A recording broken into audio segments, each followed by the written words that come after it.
The magical stillness of the winter night spread across the frozen land. The sky shimmered with countless stars, as if someone had scattered diamonds across the heavens.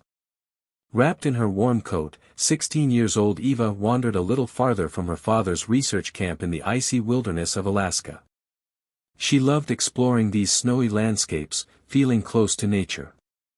But tonight was different. A faint, painful cry stopped her in her tracks. The sound was almost lost in the wind, but there was something desperate about it. Moving cautiously, Eva followed the noise, and what she saw made her heart ache. Lying in the snow was a large polar bear mother, helpless and trapped. One of her paws was caught in a rusty hunter's trap, blood seeping onto the white snow. Beside her, a tiny cub nudged her, whimpering, trying to wake her up.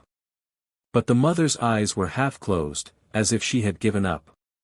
Eva's heart pounded.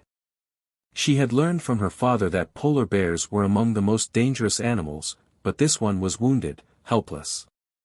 And the look in the cub's eyes, it wasn't wild, it wasn't threatening. It was filled with fear and desperation. Could she really do something? Could she be brave enough? For a moment, she hesitated, but then her feet moved forward. "I will help you," she whispered, as if the bear could understand her words. The cub let out a soft, warning growl, but it was too small to be a real threat. Eva knelt beside the wounded mother, carefully inspecting the trap. The metal jaws had sunk deep into her soft fur, and the pain was evident in her exhausted eyes. But the surprising thing was, she didn't attack Eva. Perhaps she sensed the kindness in her. Eva quickly reached into her pocket and pulled out the pocketknife her father had given her. Her hands trembled, but her heart was steady. She was determined to free this creature. She worked on the rusty edges of the trap, struggling against the resistance of the corroded metal. "Just a little more. I can do this," she murmured to herself. Then, with a sudden snap, the trap released. The polar bear's paw was free. The wound was deep, but at least she was no longer bound. The bear inhaled sharply, as if she couldn't believe she was free again.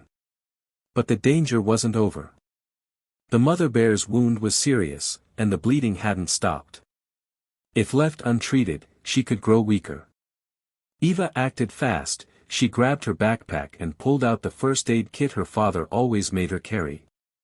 She took a soft cloth and carefully cleaned the wound before applying an antiseptic balm from the kit. The bear flinched in pain, but Eva gently whispered, "It's okay. You're going to be okay." She wrapped a bandage around the wound, securing it with as much care as she would for a human in need. The polar bear mother blinked slowly, and for the first time, there was something else in her eyes, a quiet recognition, maybe even trust. A few moments later, she struggled to her feet, careful of her injured paw, and took a step forward. But then something incredible happened. She stopped and turned to look at Eva. Eva felt a warmth spread through her chest. She knew animals didn't understand human words, but in that gaze, she felt gratitude. A silent thank you, spoken without a single sound. Then, the polar bear, with her cub close by, disappeared into the snowy wilderness, returning to their world. Eva stood there for a long time, the cold air brushing against her face, yet all she felt was warmth inside. She had helped save a life.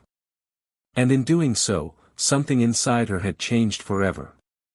When she returned to camp, her father was puzzled by the glow of happiness on her face.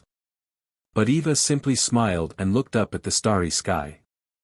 Somewhere, far beyond the frozen hills, a mother bear was leading her cub to safety, because of a kind-hearted girl who had chosen to help.